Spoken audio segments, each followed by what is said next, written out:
I'll never forget that one time that you came running into my office with this baseline cholesterol profile that you were just freaked out about. What was that experience like, and how did you come to resolve that issue? Well, first, the idea that I had high cholesterol was freaking me out because, I go back and look at my family history after I, was adopted and was able to finally meet my birth mother, and my maternal grandparents, and really good time. But I got to thinking about how many of them, had heart conditions and stuff like that, and it kind of freaked me out because cholesterol goes up. My gosh! And we started doing genetics and stuff like that at the time. We really didn't know what we were doing. This has been years ago.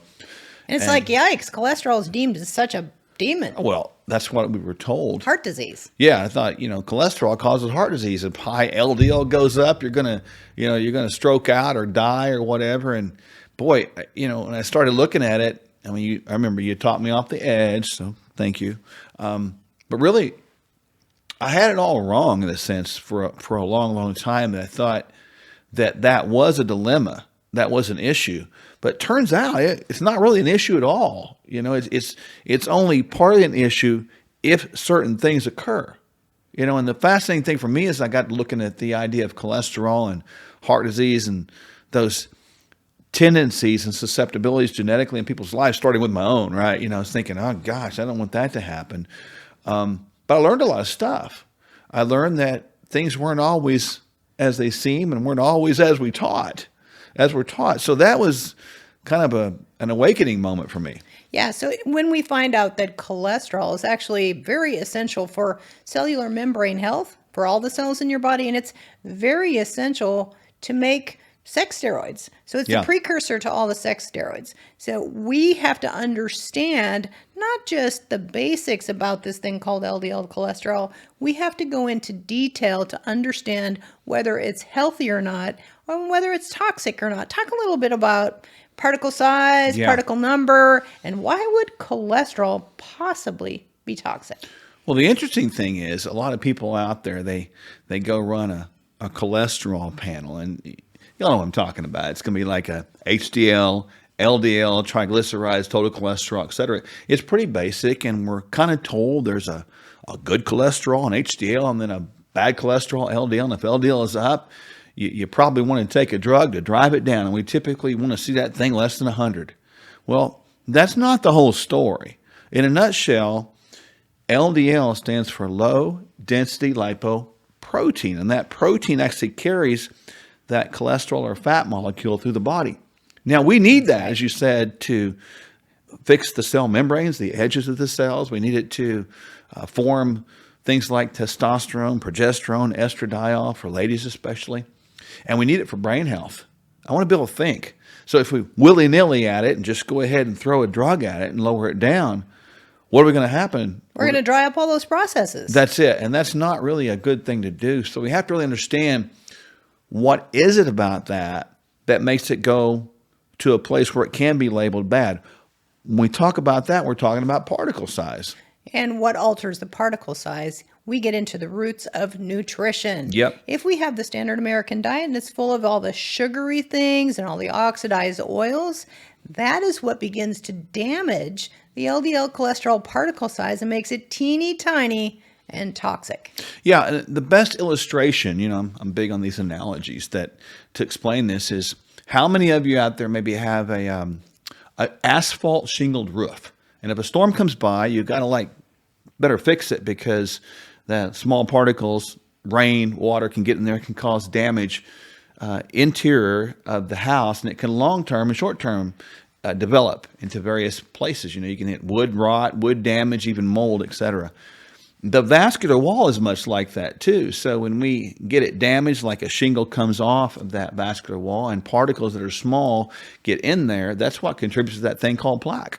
And it activates the immune system. That's right. And it further aggravates the proliferation of the muscle in the artery wall. And then that artery gets thicker and stiffer and more plaque formation is actually formed. There you go. So it all boils down to what we're doing with lifestyle. Did you know that 50% of people that have a heart attack have normal cholesterol levels? Yeah, did you hear that, folks? Say that one more time. That's just too powerful.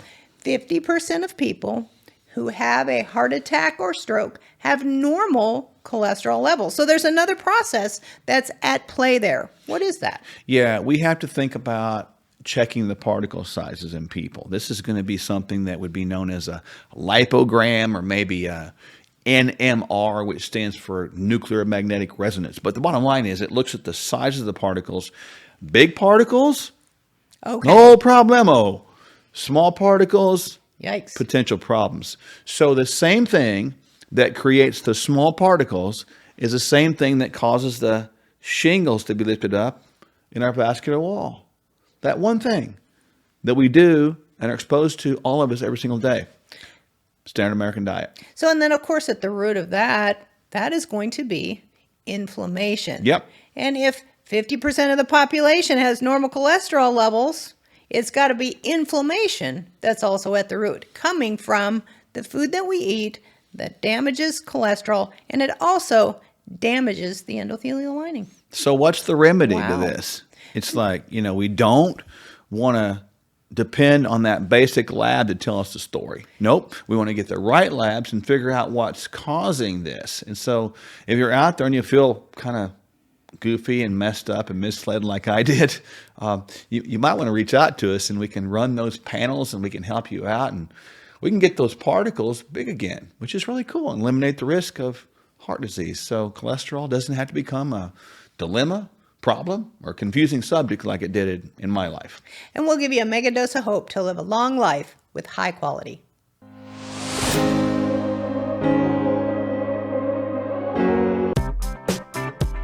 And when you navigate through these economies with people, here's what happens. We want to hold their hand through it, let them know when it's time to buy, sell, reallocate, get out of Dodge. Because a lot of times when you're struck with fear does two things. Number one, it can paralyze, and people just put their head in the sand and say, I'm just going to forget about it and hopefully it gets better. Or it causes you to make a wrong decision. And this is why we are here, is to help people navigate through the political quagmire nonsense that's going on, the economic malaise, and the absolute collapse that we're seeing. And when our freedoms are eroding, our political freedoms, our economic freedoms, our personal freedoms, our religious freedoms, our health freedoms, they're all tied together. But you know what doesn't need to erode with that? Our finances. KirkElliottPhD.com/Sherwood. The body's amazing at recovery, so you want to give it every chance, no matter what time it is. So in that context, no, it's certainly never too late. You're never too old to start trying to be healthy. No matter where you are in terms of your health, that you can turn this around. It's never too late to start a wellness program, and it's never too late to reach your healthcare goals. There's an old adage, and I'm not sure where it came from, but I really do like it. And they say the best time to plant a tree is 20 years ago. The second best time is today. We just want people to hang on to hope. We are hope dealers. And if you are not paying attention to the 4 foundational pillars of health, physical, emotional, intellectual, and spiritual, eventually it is going to catch up. If we get all those 4 areas right, and we do it right, we see a dynamic occur in the middle called wellness, and that's where people get better. Their health is really going to return as a side effect of wellness. Can a shake transform your life? Well, if it helps you invest in your health on a daily basis, the answer is Yes. consistency is key, and there's not a better, simpler way to begin your change. That's why we offer a bunch of helpful bonuses when you subscribe to Kingdom Fuel. Kingdom Fuel is our complete nutritional meal shake. It's the simple start to a transformed life. We'll auto ship every month so you don't run out.